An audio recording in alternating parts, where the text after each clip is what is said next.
See, as I travel across the globe, I get opportunity to interact with groups and individuals. And I can very clearly see 5 trends that are dominating the debate and actions. Or 5 trends I think that people need to take into consideration. One trend that I see is converting all good land into business. What to call it agro business, call it production of agro fuel or biofuel. See, all good land that should produce food is now getting into the hands of people who want to make profit out of it by introducing agro business in order to make more money. And I think we need to be vigilant about this trend, because this trend is dangerous, because the world is crying for food security. So converting all the good land may not be a good trend. So this trend need to be kept in mind by social activists. The second trend is that till yesterday you were a friend of the government because you were into charity and delivery of services, etc., etc. And today you are a social activist and you are criticizing the government for transferring all the land and resources to multinational companies and national companies for making profit. So this shift as a supporter of the government to a person questioning the government can get you into trouble. You were a good guy yesterday, you will be a bad guy today. So I need to understand what position I should take, whether I want to remain a good guy all the time by just doing delivery of services, or am I willing to take this label as a bad guy by asking some of those uncomfortable questions. And this is a trend. And because of this trend, many are not changing their position because they don't want to be in the bad book. They want to be in the good book of the government. So how many of us are willing to take risk in terms of getting into the bad book is the second trend. And the more we'll start doing it, there will be greater possibility to change the development model of today. The third trend is that there are many sporadic movements and they are all in isolation. And this sporadic movement need to come together. And this sporadic movement has a problem that they can turn violent anytime, because this is led by nobody. This is an issue and people are coming together. And you have no control who will behave in what way. And many of this movement can become violent. So rather than being happy about large number of sporadic movements emerging, it's important to see that the sporadic movements are not dying out of frustration. The sporadic movements are not becoming violent. And the sporadic movements are becoming a base for a long-term movement. And this is where this trend need to be understood. Otherwise, all the sporadic movement will become violent and die in course of time. And the fourth trend, what I see now is that people are rushing for money. As a result, in this rush for making money, sensibility is dying. Right. If I want to make money, I need to compromise with my sensibility. I can't be sensible to all the poor people and make money. So I need to say, okay, this is all right. Get money from wherever you can get. If the poor people are crying, let them cry. If their resources are taken, let them take. If people are drinking alcohol, let them drink alcohol as long as I get money. So this trend of making money is killing sensibility in the hearts of people. And this is a very dangerous trend. That if sensibility is dead, if my heart is dead, what am I? It's more like a dead body because my sensibility is dead. So this is a trend that is happening. The money driving people crazy, and in order to get money, killing the inner part of our system is a trend that need to be contained. See, the other trend, the fifth trend that I see generally is that people are only interested in stopping their project. That look, as long as you shift this project from here, I am happy. But then they will go and start this project somewhere else.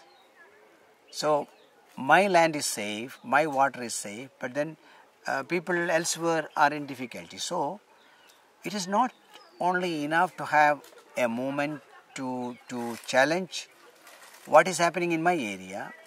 This is important to understand this trend that in a globalizing world resources are being taken, poverty is being increased, conflict is also increasing. So it is not a question of me pushing this project out, but such a project is harmful for everybody. So this is a trend that people are pushing from one side to the other, and people are fighting with each other, and government is very happy that people are fighting with each other. So this trend need to be understood, and the problem need to be understood in a holistic fashion and need to be challenged together.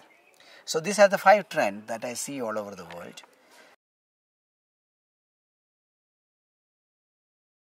But I also hear 3 debates wherever I go.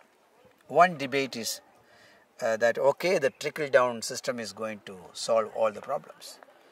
So this is time for us to understand, or the debate is shaping from both sides, that people who believe that everything can be solved, all the problems can be solved from a top down approach, and those who believe that what is important is a bottom up approach.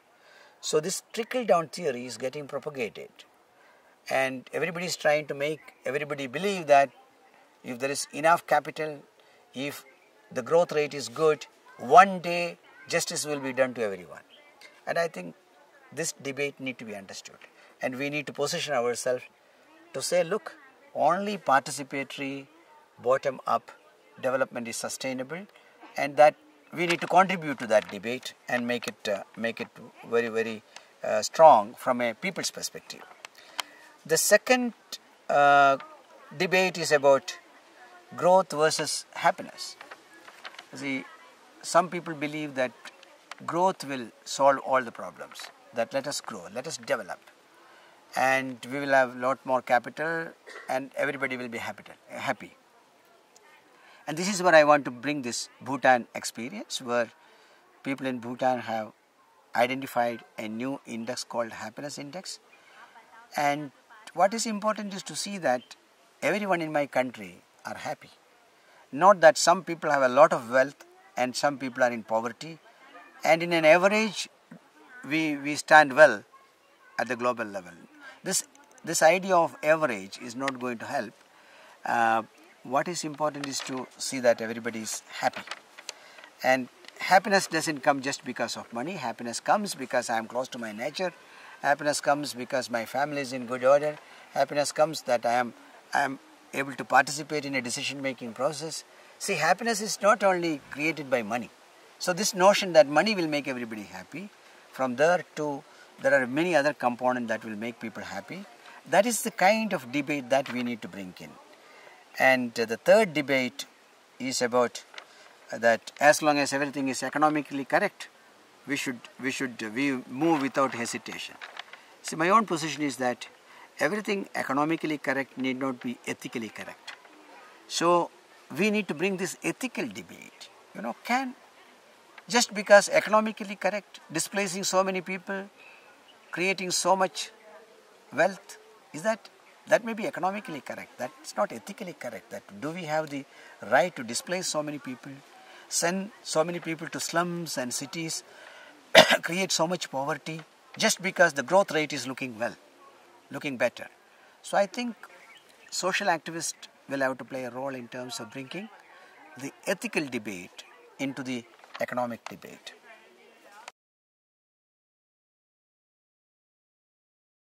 Four actions are very, very important. I think rather than protesting, protest is one form. Of course, protest is very important, non-violent protest is very important, but we also need to use many other forms. We can resist, we can boycott. So there are many other methods rather than just shouting slogans and walking to the government. There are many methods, and I was happy when the college students and university students decided not to drink Pepsi Cola and Coca-Cola anymore. Right? This is a way of protesting, that you are not shouting slogan, but you are saying, look, I will not use this because this is increasing violence, this is taking our land and resources. I was happy when people said we will not use Colgate or this gate. So various forms of protest. Many people boycotted Amul at some point. many people boycotted Nestle at some point because they thought Nestle is not ethically correct, because breastfeeding is a better method than a baby food. So I think it is important that we need to develop more actions rather than just depending on one variety of action. The second area of action is that we need to bring more people into our fold. In every other field you will find people are trying to win over more and more people to their side, their argument. But in the social action field, we only interact with people who agree with us, right? We have nearly rejected everyone who don't agree with us. So this idea of converting the converted is not going to work. You need more people into our fold. So every individual should try. By the end of the day, I am able to win over one more person to my side. That is one important action. The third action that I want people to carry on will be that in everyday life or in everyday action, don't begin with an enemy theory that these are all my enemy and I need to fight them. We need to see them as victims. They are all victims of the system. In the sense, you see, in today's world, money and power brings respect. So who doesn't need respect? Everybody would like to be respected in the society. And if they know that poverty doesn't bring respect, what is bringing respect is money and power. So whatever means I may use, but I will gain these two, power and money, because I want to gain respectability in the society. So in a world where we respect mafias, respect goons, respect anybody with power, people want to be powerful. So I think we need to understand they are victim of a system, victim of a design. The moment the design changes, they will change. Tomorrow you start showing that poor people will be respected. Only those who work hard will be respected. They will work hard because respectability is important, right? Only those who don't speak lies will be respected. Then they will not speak lies, because respect is something which people are looking for. Appreciation is something people are looking for. So that is very important. And the last part I wanted to say is action-wise. See, in a globalizing world, we are all in difficulty. We are all faced with a difficult time. And in isolation, every one of us will be finished off. So cling together, stay together. And even those who are into delivery and delivery of services and charity, don't write them off.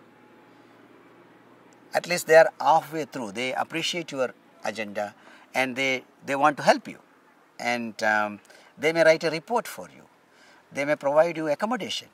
They may give you food when you are in struggle. So don't write them off. Take them along. So in a time of crisis, cling together, be together, and also try to take as many people as possible together. And these are the 4 areas of action that are very important to my mind.